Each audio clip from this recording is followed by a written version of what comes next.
Segunda tese. A minha tese é que o passar a formação de professores para dentro da profissão só é possível se formos capazes de reforçar dentro das escolas as lógicas de partilha e as lógicas de cooperação. O reforço destas dimensões cooperativas ou colaborativas das escolas é qualquer coisa que nós vimos a falar há muitos anos. E, no entanto, tem sido difícil. Não é? Tem sido difícil porque está instalado muitas vezes no professorado uma cultura excessivamente individualista em muitos aspectos. Nós não aprendemos a trabalhar com os nossos colegas.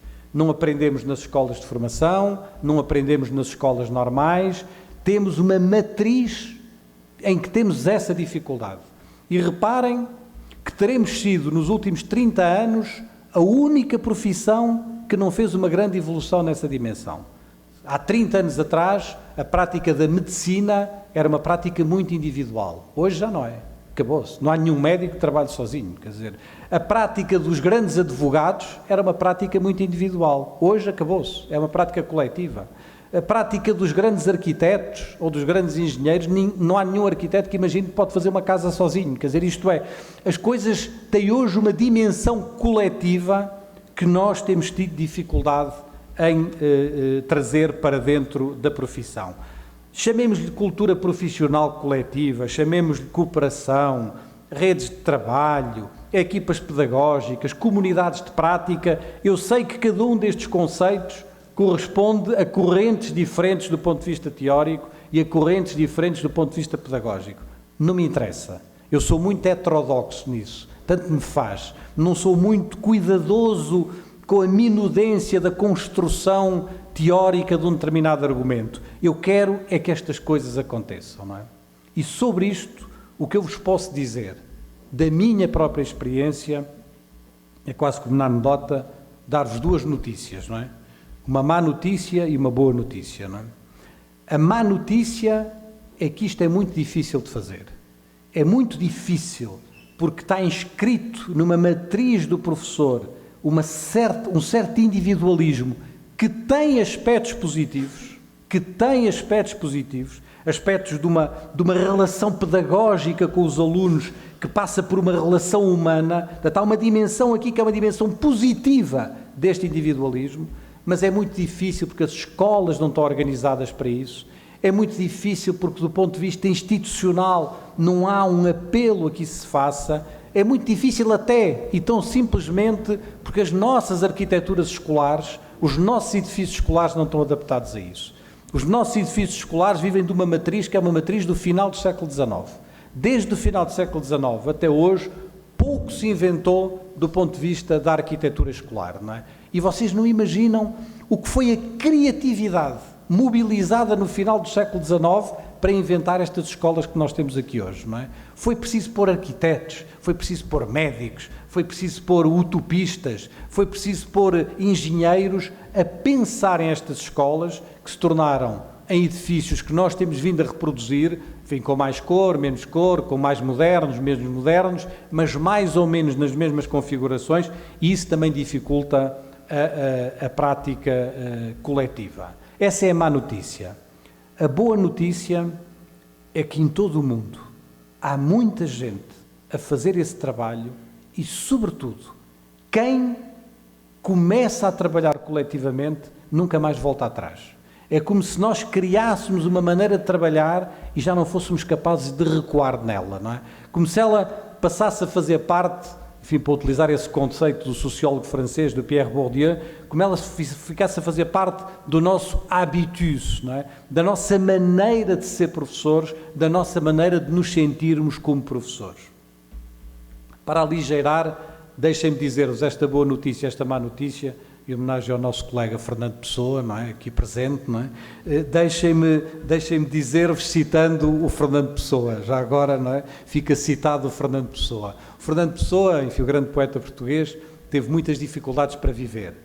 Era pobre, era funcionário público, só foi reconhecido depois de morto, o que infelizmente acontece a muita gente nas nossas culturas, não é? E uma das atividades a que ele se dedicou para ganhar a vida foi a fazer slogans, vocês dizem slogans? Slogans publicitários? Slogans publicitários, não é? E então inventou muitos slogans publicitários. E o mais famoso dos slogans publicitários do Fernando Pessoa foi inventado sobre a Coca-Cola, não é? Coca-Cola, que aliás estava proibida pela ditadura portuguesa. Não sei porque é que a ditadura proibiu a Coca-Cola, mas enfim. O Salazar não gostava da Coca-Cola por alguma razão e a Coca-Cola estava proibida durante o regime fascista em Portugal e este slogan publicitário nunca pôde ser utilizado. Mas é um slogan fantástico, fantástico, e que eu acho que traduz bem aquilo que eu vos quero dizer, não é? Sobre a cultura profissional dos professores. Dizia o Fernando Pessoa sobre a Coca-Cola: primeiro estranha-se, depois entranha-se, não é? Isto é, há uma espécie de um estranhamento inicial. Epá, o que é isto de trabalhar coletivamente e porquê? Deixem-me lá preparar as minhas aulas em paz e sossego, não me obriguem a ir a reuniões, só uma perda de tempo e de trabalho. Há um estranhamento sobre isso, mas depois a coisa entranha-se na nossa cultura e transforma-se num elemento central da profissão docente. E isto é mais central ainda. Eu tenho dito muitas vezes, volto a repeti-lo convosco, quando me perguntam, e infelizmente perguntam muitas vezes, sobretudo os jornalistas, então, mas se o senhor fosse ministro e pudesse fazer uma coisa, e só uma, o que é que fazia? Eu digo, como é que vocês querem que eu responda a uma pergunta dessas? Há tanta coisa a fazer no campo da educação. Não, só tem direito a tomar uma medida política na área da educação. Se eu só tivesse direito a tomar uma medida política, a medida política que eu tomaria era criar uma nova política de integração dos professores mais jovens, não é? Isto é, a profissão docente trata muito mal os seus professores mais jovens, não é? Contrariamente aos médicos ou contrariamente aos arquitetos, por exemplo, em Portugal, imagino que aqui no Brasil não seja assim, não sei se é ou não, mas em Portugal os professores mais jovens são enviados para as piores escolas, para as piores turmas, para os piores horários, para os piores lugares. Tudo o que é difícil, vai um professor mais jovem para ali, não é? E eu digo muitas vezes, é quase como se um médico, quando saísse da Faculdade de Medicina, era logo colocado a fazer operações cirúrgicas complicadíssimas, não é? E depois, à medida que ia sendo melhor profissional, dedicava-se apenas a curar constipações e outras coisas que tais, não é? Isto é, nós sabemos há 30 anos, desde que o movimento das histórias de vida de professores, desde que os movimentos iniciados pelo Michael Huberman, a quem eu presto aqui homenagem, um grande autor norte-americano que viveu muitos anos na Suíça, não é? O Michael Huberman, ou o Pierre Dominicet, desde que se dedicaram às histórias de vida há 30 anos, nós recolhemos milhares, dezenas de milhares, centenas de milhares de histórias de vida e sabemos que os 2 ou 3 ou 4 primeiros anos da profissão são absolutamente decisivos para os professores. E, no entanto, nós não cuidamos dos nossos colegas mais jovens e, ao não cuidarmos dos nossos colegas mais jovens, estamos muitas vezes a prejudicar uma cultura profissional coletiva, uma socialização na profissão, uma integração de outra ordem, e as pessoas acabam por ir buscar as suas referências fora da profissão. Vão buscar as suas referências noutros lugares e não no interior da profissão docente. Creio por isso que é muito importante que tenhamos uma atenção acrescida aos nossos professores mais jovens, a exemplo, já o citei aqui 2 ou 3 vezes, da medicina. Nenhum médico é médico antes de passar 4 ou 5 anos dentro de equipas médicas, de supervisão, de tutoria, até que progressivamente vá ganhando a sua própria autonomia e se possa transformar num médico autónomo e num médico independente. Eu creio que devemos cuidar melhor dos nossos professores mais jovens, porque isso é uma condição de sobrevivência da profissão e é uma condição para conseguir instaurar culturas muito mais coletivas, muito mais cooperadas, muito mais partilhadas no seio da profissão. E para que este reforço das culturas seja preciso, eu volto ao tema que vos anunciei há pouco: combater a dispersão. E combater a dispersão é, muitas vezes, fazer uma passagem do plural para o singular. Nesta frase que eu vos vou aqui citar, está dito quase tudo o que eu acho que é preciso dizer nesta matéria. E eu digo assim: passar dos projetos, no plural, ao projeto educativo da escola. E porquê passar dos projetos ao projeto? Porque parece a mesma coisa, mas é uma coisa completamente diferente. A profusão de projetos diversos, como aqueles que eu vos citei há pouco, a transformação da escola num folclore de muitos projetos, muitas vezes pôs em causa a existência de um projeto educativo coerente da escola, de um projeto integrador e que pudesse dar à escola também uma determinada identidade enquanto escola. E é por isso que eu falo da necessidade de construirmos escolas diferentes. As escolas são demasiado iguais, não é? Para o bem e para o mal, são demasiado homogéneas, para o bem e para o mal, e há uma marca pouco distintiva das escolas e da identidade dos professores em relação a uma determinada escola. Eu julgo que nós precisamos de escolas diferentes, precisamos que as escolas sejam diferentes umas das outras, que tenham um projeto educativo que seja diferente uma das outras, mas que este projeto educativo, que deve integrar muitas coisas que até agora não estavam dentro das escolas, não seja uma multiplicação de projetos um pouco ao sabor de interesses locais, de interesses das comunidades, de interesses dos professores, de interesses de tanta gente que diariamente, generosamente, se vem oferecer para desenvolver projetos com as escolas e projetos com as escolas. Eu poder-vos-ia citar dezenas de coisas, não é? Como citei o Parlamento Português. O Parlamento Português cometeram um erro fatal aqui há 3 anos atrás, que foi convidar-me para ir abrir o debate nacional sobre a educação em Portugal. E eu fui ao Parlamento abrir esse debate nacional sobre a educação. E disse-lhes: olhem, o que eu tenho para vos dizer é muito simples. E o que eu tenho para vos dizer é apenas que eu vou-vos ler durante meia hora, mas depois não fiz a maldade de ler durante meia hora, parei ao fim de 10 minutos, não é? Vou-vos ler todas as leis ou projetos de leis que vocês aprovaram aqui nos últimos 2 anos, não é? Sobre coisas que a escola deve resolver, não é? E então comecei a listar os projetos, não é? Coisas sobre a toxicodependência, sobre o combate à sida, sobre o combate à gripe, sobre a prevenção rodoviária, sobre a delinquência, sobre a necessidade de proteção do meio ambiente, era uma lista infindável de coisas, não é? Todas elas, cada uma de per si, extraordinariamente importante. Cada uma individualmente extraordinariamente importante, mas todas em conjunto, transformando as escolas num folclore que evidentemente impossibilitam um trabalho pedagógico com um mínimo de coerência, não é? Eu disse-lhes na altura: olha, sabe o que é que as escolas portuguesas me parecem? E alguns deles ainda agora, de volta e meia, me atiram com essa à cara, não é? Saiu-me aquela imagem. As imagens são sempre muito complicadas, porque eu disse: olha, sabe o que é que as escolas portuguesas me parecem? As escolas portuguesas parecem-me um caminhão. Nós dizemos um caminhão-tiro, aqueles transportes internacionais, aqueles caminhões enormes, não é? Que transportam toneladas de produtos, não é? Parece-me um desses caminhões enormes que circulam nas nossas estradas e depois com umas rodas de bicicleta, não é? Com umas rodas pequeninas de bicicleta, não é?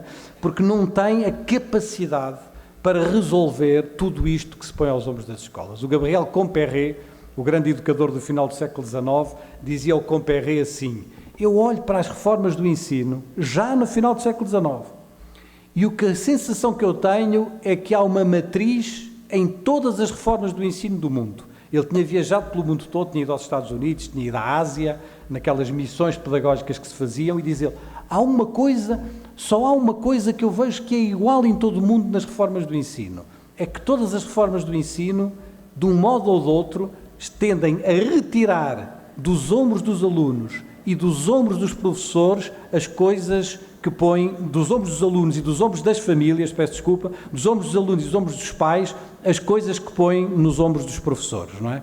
Isto é como se houvesse uma permanente sobrecarga, não é? E uma expectativa excessiva sobre aquilo que pode fazer a escola. Voltarei a este tema mesmo no final desta palestra. É neste sentido que o reforço das lógicas de partilha e de cooperação me parecem muito importantes. Enfim, a meio desta palestra, olhando para as vossas reações, percebo a noção de que estou a falar de coisas que vos são ao mesmo tempo familiares, não é? Nessas alturas,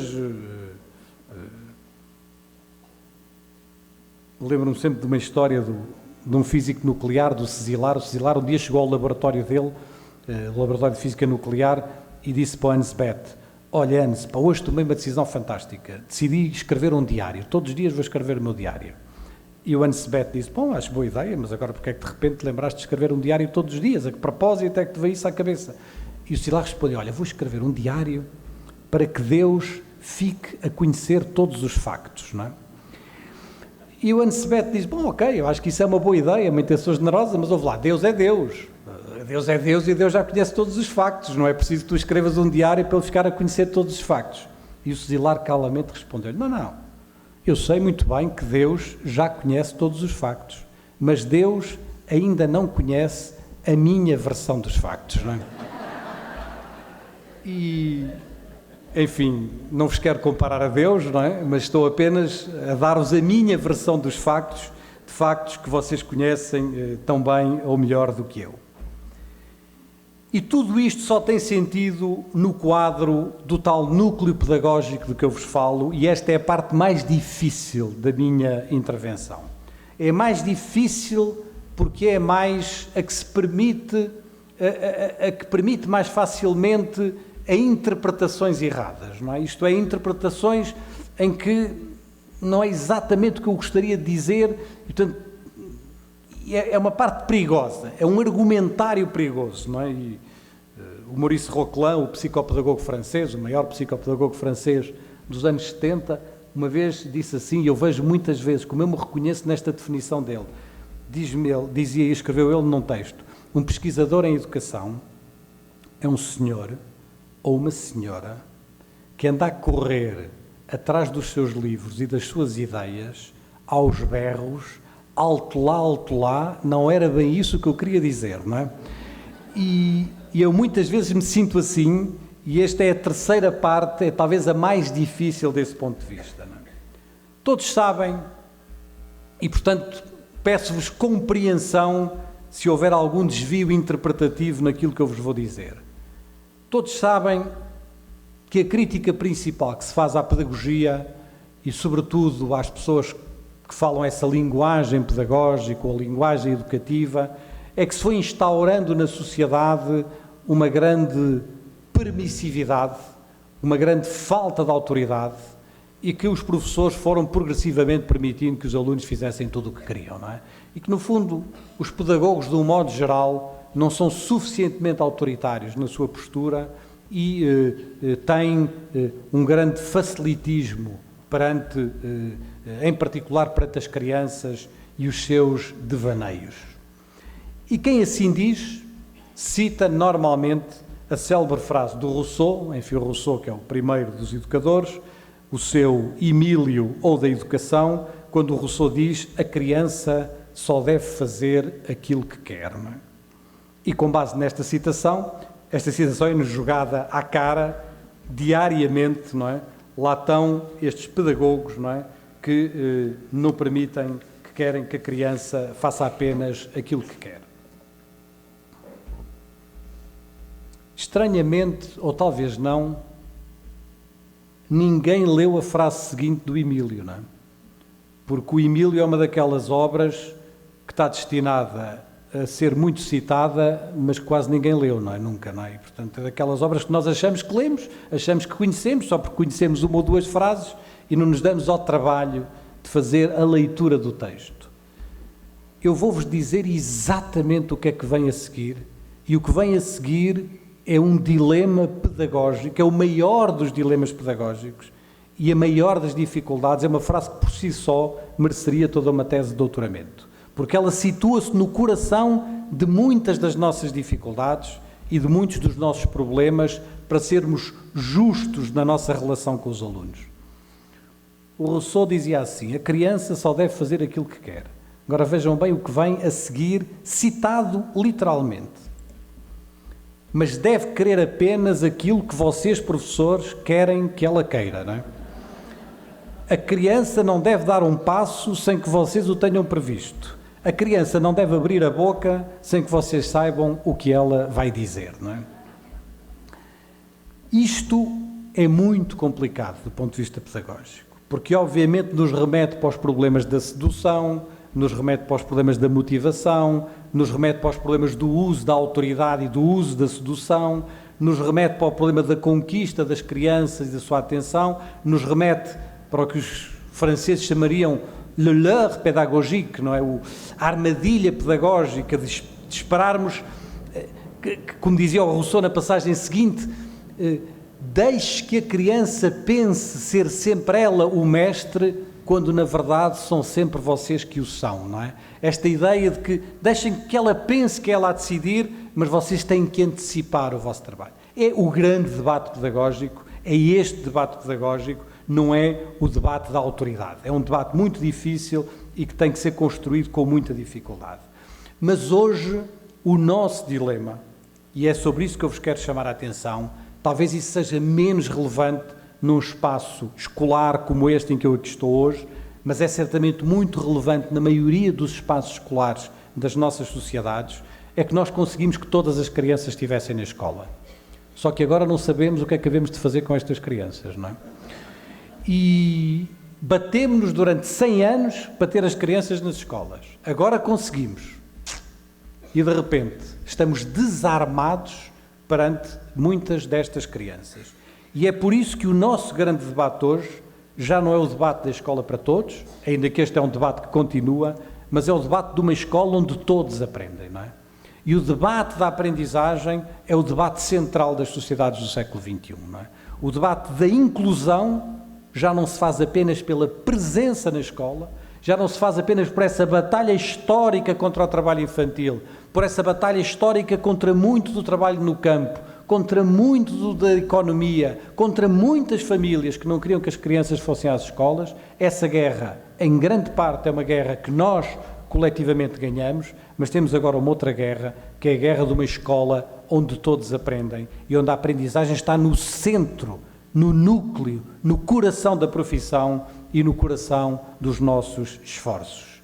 E sobre isto o Sérgio Nisa, eu estava há bocado a conversar com os colegas, com a Fátima, com os colegas aqui da escola, o Sérgio Nisa é de muito longe, o mais importante pedagogo português, e todas as experiências pedagógicas relevantes dos últimos 20 anos em Portugal, a começar pela experiência da Escola da Ponte, que muitos conhecerão, tiveram origem em grande parte do pensamento e do trabalho do Sérgio Nisa. Ele é professor primário, não é professor do ensino primário. O Sérgio Nisa dizia isto sobre esta matéria, dizia o seguinte: é preciso aprender, como na medicina, a fazer diagnósticos, a saber o que faz falta a uma criança, em vez de a empurrar da escola, em vez de a excluir da sociedade. Os médicos não podem fazer isso. Os professores também deviam ser proibidos de o fazer no plano da deontologia. O que o Sérgio quer dizer é esta coisa tão simples, mas tão importante para nós. Nós muitas vezes utilizamos o conhecimento que temos para justificar o que é injustificável. Utilizamos o nosso conhecimento sociológico para dizer que as crianças que vêm de meios desfavorecidos têm mais dificuldades, e é provável e até natural que venham a ter insucesso ou fracasso na escola, não é? Nós utilizamos o nosso conhecimento psicológico para dizer que certas crianças não têm aptidões naturais para aprender, etc. E com isso vamos justificando muitas das coisas que não têm justificação. O médico tem que ter esse mesmo conhecimento sociológico. O médico sabe que um determinado doente que chega ao hospital chegou lá porque viveu em más condições, ou viveu em situações de miséria, ou não teve os cuidados alimentares necessários, ou viveu situações de droga, ou situações de alcoolismo. Ele tem que saber tudo isso. Mas esse conhecimento não o isenta de ter que curar aquele doente. Não o isenta de ter que ter uma ação médica sobre aquele doente, não é?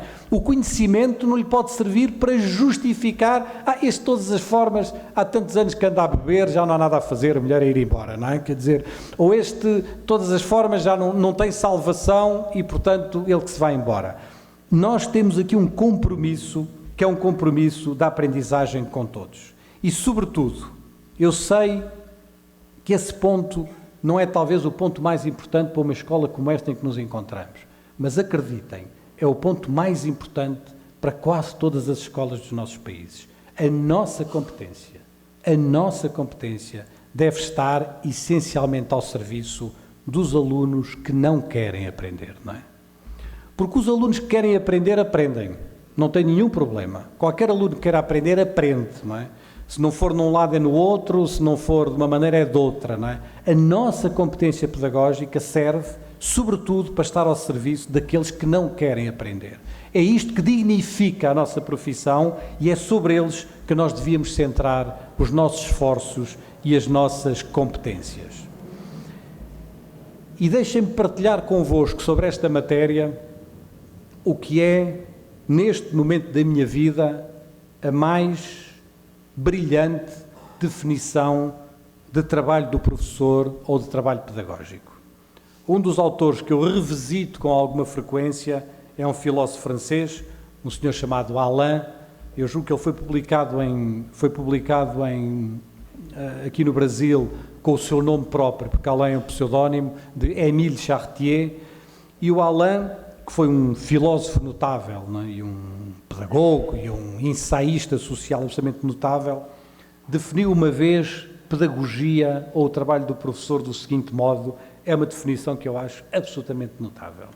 Dizia ele: difícil é conduzir as crianças a agradarem-se no fim com aquilo que no princípio não lhes agradava nada, não é? Reparem a subtileza desta definição. Nós não temos que trabalhar com aquilo que agrada às crianças. A nossa função não é agradar às crianças, nem é trabalhar com aquilo que agrada às crianças. A nossa função é que no fim do nosso trabalho as crianças gostem daquilo que no princípio não gostavam nada. Não se pode pedir a uma criança de 6 anos, ou de 7 anos, ou de 8 anos, que goste de matemática, ou que goste de biologia, ou que goste de outra coisa qualquer. Não se lhes pode pedir que gostem disso. O que se lhes pode pedir é que no fim do nosso trabalho elas gostem disso. Isto é, que o esforço da aprendizagem as conduza a um trabalho em que elas integram e incorporam um conjunto de coisas que no princípio não lhes agradava nada. E é por isso que eu tenho vindo a dizer muitas vezes que o mais importante para nós é não fechar as crianças naquilo que lhes agrada, não é? E muita da pedagogia do século XXI foi uma pedagogia que tentou ir ao encontro dos gostos da criança, ao encontro daquilo que lhes agradava. Muitas vezes falava-se ao encontro das necessidades da criança, etc. É claro que isso é positivo, mas é positivo se for um meio e não um fim, não é? Se for um meio para conquistar as crianças para as outras coisas que não lhes agradam nada, mas que nós, educadores, sabemos que é fundamental elas aprenderem, não é? Esta dimensão do trabalho de uma abertura de mundos, desta ideia de que, num certo sentido, educar é abrir novos mundos, é abrir novos mundos às crianças, é abrir novas perspectivas, é abrir novas possibilidades, é, a meu ver, central no nosso trabalho e dificilmente o conseguiremos se não tivermos muita consciência que a escola, como eu dizia há pouco, é o lugar das aprendizagens e do futuro. Reparem nesta minha definição desta tese. Parece extraordinariamente simples o que aqui está escrito. A escola como lugar das aprendizagens e do futuro. No entanto, é menos simples do que parece, porque durante muito tempo nós tenderíamos a definir a escola como o lugar da vida e do presente. E eu estou a dizer que a escola não é o lugar da vida, é o lugar das aprendizagens. E estou a dizer que a escola não é o lugar do presente, é o lugar do futuro, não é? É evidente que estou a caricaturar, não é? Que estou a exagerar no meu argumento, não é? Mas estou a exagerar no meu argumento para dizer justamente que não podemos ficar prisioneiros da vida presente das crianças e que só lhe conseguiremos abrir novas vidas através do mecanismo das aprendizagens e do mecanismo para as preparar para um futuro que na sociedade do conhecimento implica a aquisição das ferramentas culturais, das ferramentas escolares, das aprendizagens, sem as quais não haverá nenhum futuro para a maior parte das nossas crianças. Eu vou ter que passar aqui 2 ou 3 coisas, depois poderei voltar se vocês tiverem interesse nisto. De todas as formas, eu deixar-vos-ei esta apresentação e terei muito gosto, e deixar-vos-ei o meu contacto também de correio eletrónico, e terei muito gosto em manter um contacto convosco, se assim o desejarem, enfim, por e-mail ou por outra forma.